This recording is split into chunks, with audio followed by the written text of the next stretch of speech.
These are some of the world's best known art supply brands. And these are their cheaper, less well-known counterparts.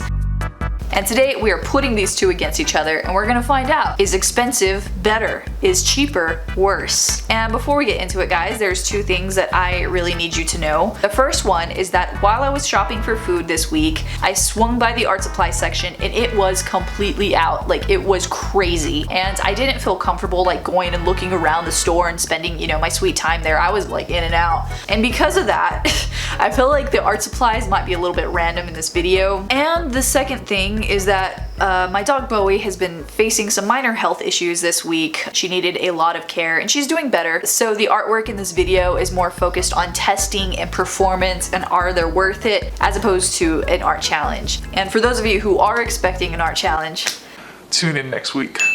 And yeah, with that being said, guys, if you like these cheap art videos, I have a whole entire playlist, my broke artist playlist. I will gladly link that bad boy down below in the description box for you. And with that being said, guys, let's get this party started. Now, when it comes to drawing, the very first thing that every single artist is gonna need is sketchbook and pencil. For the cheap version that we're dealing with today will be the brand Pen and Gear. Now, you guys know how Walmart has the great value for household items and food. Well, Walmart also has a generic version of office and drawing supplies.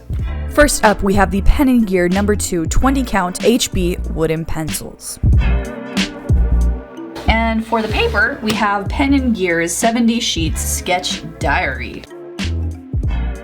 And I love the fact that it comes with this little removable thingy. I used to love back in the day, back in like middle school, putting pictures in my binders. You know how cool it is that you can put it in your sketchbook? That's amazing. And from what I can see, it doesn't say anywhere like what the thickness of the paper is, but it feels pretty good. It doesn't feel like Dollar Tree or anything like that. It feels pretty good. For the name brand paper, I chose to go with the Canson XL mixed media paper. Now, this bad boy is a little bit thicker than drawing paper. It comes in at a whopping 90 pounds, 50 sheets, and I got this a long time ago at Hobby Lobby for $13. A lot of artists that I know, they love Canson sketchbooks. These are really good sketchbooks. Back in college, this is what we used, and they are definitely a beloved brand amongst artists. Now, for the mid-tier sketching and drawing, we have these USA titanium high-quality pencils. And what caught my eye with these pencils is that they are no joke. These are the most patriotic America pencils I have ever seen. Check this out. These are the USA, made in Tennessee, sharpened, durable, premium wood, not just once, but twice, high quality, long-lasting, and they're certified by the pencil makers of America. But for 12 pencils, it was almost $3, which that's pretty shocking compared to what I'm used to. I'm used to like Dollar Tree up in this, you know?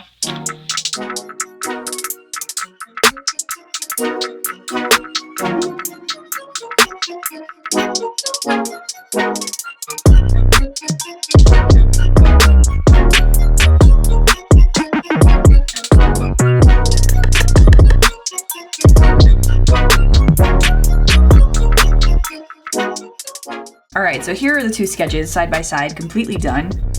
And right off the bat, I can't believe how well these 5-cent pencils are compared to these $3 pencils. Whenever you compare the performance of the pencil, they work almost the exact same. In fact, I would say that the eraser on the cheap pencils was a little bit more superior. And I gotta say, I'm a little disappointed in these pencils. You know, for the price and all the stuff that's on it, I thought it would work much better. So when it comes to pencils sketching out, you don't have to pay 4 times the price. In this test, cheaper is better. Now, one thing I do want to say that is a big difference is the paper. And even though I applied pressure the same, as you can see, there's like a clear difference in how well it was able to pick up product. In fact, let me show you that I'm not BSing. This is the cheap pencil. Look how much darker it is compared to when you write on cheap paper. I don't exactly know what it is, but this paper just works so much better than the cheap paper. And I'm not gonna lie, I kind of expected this to happen because when it comes to paper, cheap paper is usually almost like printer paper, while of course like good quality art paper is very thick, it's very hardy, and you can just layer and layer and layer and it won't be a problem. And when I say expensive paper, I'm talking like $5 to $10. You can get a really good quality sketchbook. And if that's still too expensive, trust me, I've been there. I will link my Dollar Tree video down below so you can see how I get their cheap paper and turn it into expensive paper. So in this case, when it comes to paper, I'm gonna have to go with the name brand. Now speaking of pencils, we're gonna go to the next art supply. I don't know where to put these, hold on. And this next knockoff versus name brand is the wonderful, the beloved, everybody's cult classic favorite Crayola colored pencils. And for the knockoff side, this is kind of a controversial brand for some reason. I mean, I like it, But a lot of people, I have noticed, really don't like it. This brand is so cheap. They're kind of known for not being the best quality. And this is Crazy Art Colored Pencils, 24 pack.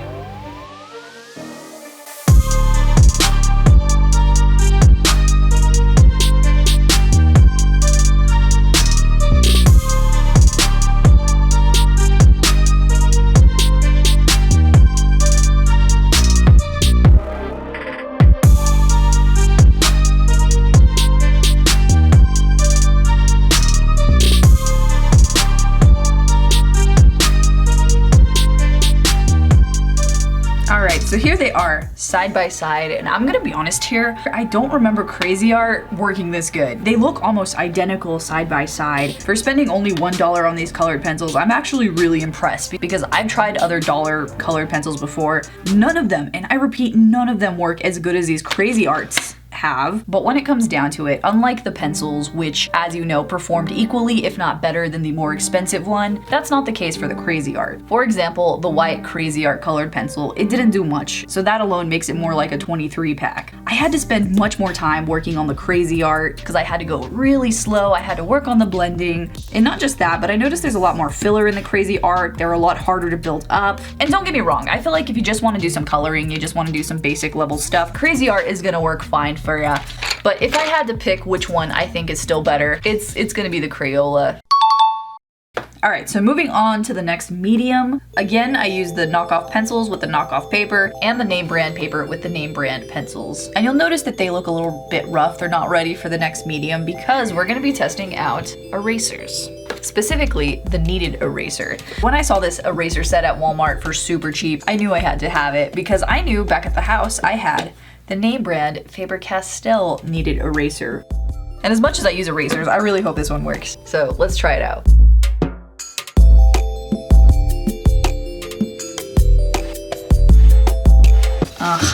Pretty good results. Now for the other side. For some reason, this one's not as durable as the Faber-Castell. So we'll see if that has anything to do with anything.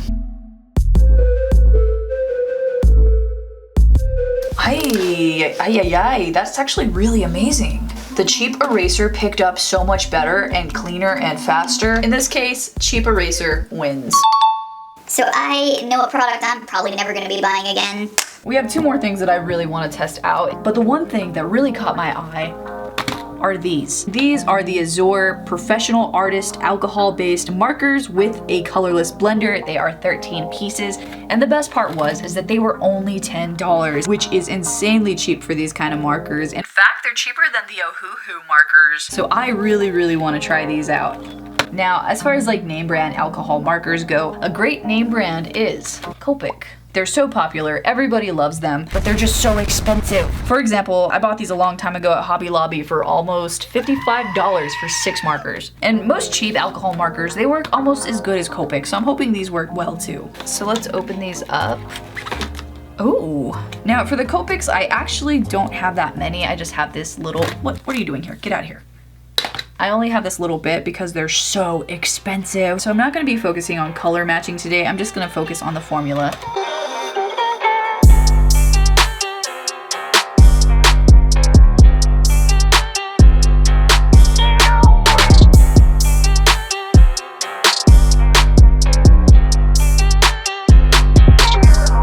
Alright, so here they are side by side, and as much as I was hopeful for these markers, there's a clear difference here. When it comes to alcohol markers, the blending is really important because the alcohol takes a little bit longer to dry and it blends into each other and you just get this like smooth, beautiful ink-like texture. But with these markers, I don't really see that. There's a little bit more filler in this, so it dries a little bit weird, a little bit more structured, which some people might like if they're doing very structured illustration, coloring kind of thing. And I even thought, Well, maybe it It's just the paper. So I tried the knockoff and the name brand on the nice paper. It blended a little bit better, but still, it was still struggling to get that nice, even flat texture that we see with Copics. And by the way, I'm not saying you have to go out and spend $50 on Copics, because you can go on Amazon, spend $20 and get some Ohuhus that work almost as good as just regular Copics. So yeah, as much as I wanted these markers to win, I just can't recommend them. I'm gonna have to go with the name brand.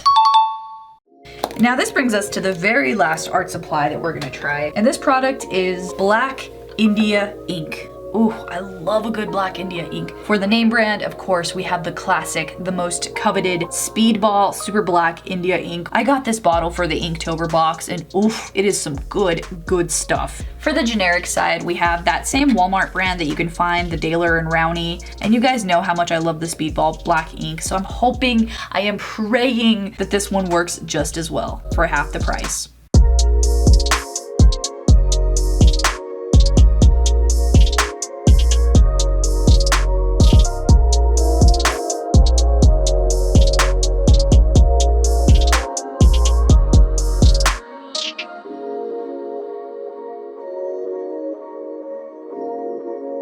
So this is one of those rare times where the cheaper one works identical, maybe even a little bit better.